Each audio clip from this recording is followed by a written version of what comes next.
Give me like a clap or something so I can sync these up. There we go.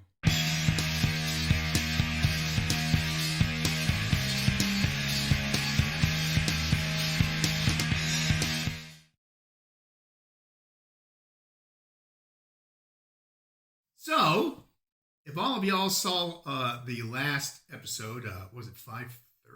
20. That was close. Closer than usual. Huh? Closer than usual, yeah. You'll know that we were talking about a cleaver that was found in the in Germany. Well, France. France, because of World War II. Hence why I went automatically to Germany. We were wondering how it got back to the butcher shop. That's a fictional story. As far as we know. Well, here's the story. As far as you know. Yeah. Well, here's the cleaver that it was about. The actual cleaver. The actual cleaver. Actual cursed cleaver. Yes. I got this off of eBay. One of our Patreons picked it up for us. And, like and subscribe. Yeah, like and subscribe. It's...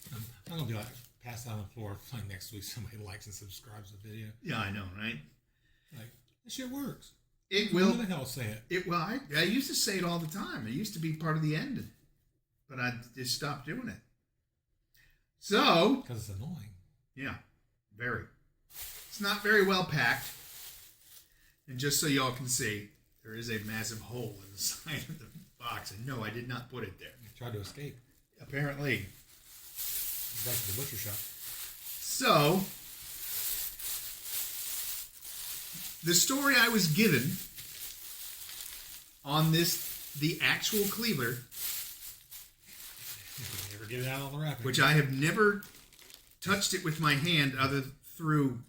It's actually in a Ziploc bag. It is in a Ziploc baggie. Maintain that first freshness. Yes.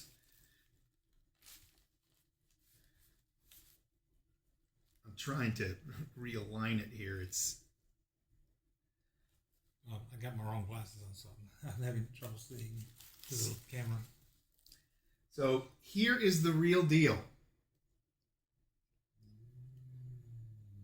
I mean, and it is actually pretty old. I mean, the end unscrews. So you keep your matches and stuff. Yeah. Keep them safe. No, it unscrews, and then this would all come off if you needed. Some hooks in there. Yeah, if you needed to clean it. It's pretty beat up. I mean, I guess the chrome or whatever, or the nickel plating that was on it at one point in time is coming off on both sides and on the pommel. You see that restoration guy. I know, right? Actually, by the time much as you watch it, we should be able to do it ourselves. I probably could if all I need is a bucket. if I wanted to take the time. But one of those wheels. Yeah. But you Dremel it off of there. I have a Dremel. It would take me a very long time to do this, though. Yeah, the restoration video is like 3 hours long. Yeah. So it was found. And now the sun comes out again. Yeah. It was found in a abandoned town in Arizona. The gentleman apparently is a junker or a urbex person. He seems a little older, so I don't think he's really urbex. But the old school urbex. Yeah, just breaking and entering. But allegedly, he talked to the man who owned the land that this abandoned town is on. Ken Messenger. The what? Ken Messenger. Yeah. The dude who owned this had passed away in his house many years ago. And the family didn't know. And when they finally went, there was chunks of the guy all over the place because of coyotes and stuff like that, supposedly. It wasn't the guy, not the guy who picked this up, but the family found him in the previous owner. Yeah, found the the previous owner. Yeah, found the original owner all over the house due to coyotes and the like, supposedly. But he found it and he, quote, rescued it and brought it home. And he set it up as a piece of interest on his shelf of interesting things, I guess. He also has a shop. And he's reason why he says it's cursed is so because every time he would set it up, he would come in the next day. He would come in the next day, and it would have fallen over. And if he kept it falling over, it would be on the other side, supposedly. So he says it moves around. I've never heard anything with it being in the box, wrapped up and everything. I thought it was a giant hole cut out. Well, that's because of terrible packaging. That's from it just slamming into the box. Yeah, it was slamming into the box. But so I mean, it's heavy. This thing weighs I'd say about 2-3 pounds, easy. It's not sharp, but you can feel it had an edge at one point in time, and this sucker could probably go right through a good leg of lamb or something with a couple of hits. It probably has. It probably has. Which is probably why this is all missing and these stains on it and everything. It is fairly creepy, but I don't know if it's cursed. But that was the story the gentleman who sold it to me for.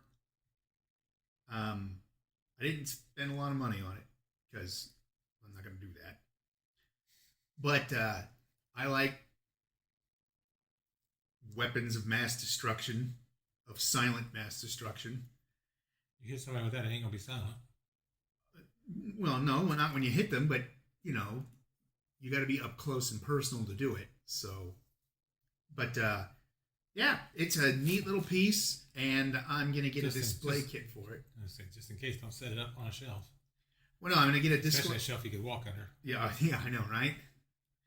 I'm gonna get a display case for it for when I get my my wall of interesting things finished, and this will be sitting in it. But it was a kind of neat story. Well, you need to set it out somewhere like overnight and see if it moves. Yeah, but I'm not gonna do that now. I don't have anywhere I want to put it right now. You just set it up this wall against the counter there. Yeah, but if I set it against, well then yeah, it'll definitely fall because I have no way of keeping it from sliding anywhere. So Put the coffee can in front of it. No, I use the coffee cans. They have coffee in them. Yes, but it'll hold it up. It'll hold up right, and then if you come in and the coffee can's moved, you'll know something weird happened. Or the coffee can moved. Maybe the coffee can's cursed. We'll do another episode. It's cursed with caffeine. Actually, no, I have a couple ideas for some other episodes. So, well, I hope so. I do, and they're personal experiences, so they're gonna be real fun. Part of your job. Yeah, well. So yeah, so here's the Cleaver that story is kind of about. Loosely based on. Yeah, loosely based on. It is the actual Cleaver. It is supposedly cursed. It was found in an abandoned town. It wasn't a French one, but I don't know what the guy's nationality was, so who knows. The guy who sold it to me is Southern, but I don't know about the rest of it. But yeah, it is something different, and I don't know if I want to get it sharpened and use it. Maybe you should let it sit around a little while before deciding whether or not to sharpen it. Well, just in case. I'm really thinking of just leaving it like it is, because I think it has a certain je ne sais quoi about it. Whatever the fuck that means. And the last thoughts I went through Larry's head was, I shouldn't have got that sharpened. Nah, the last thoughts that went through my head were, why did I spend that money on this? But yeah, I like it. And it's got some massive heft. I could probably hack it into the table, but then a cleaver will appear out of nowhere and fall into Chris's head. And we don't need that. The rest will appear out of nowhere. I want to know what the fuck you're doing to our table. It's my table. I bought it. Well, no, if you're using a cleaver on it, then Oh, well, it's yeah. on her table. There you go. The Cleaver. Yay. Yay. Cue Dark Matters music.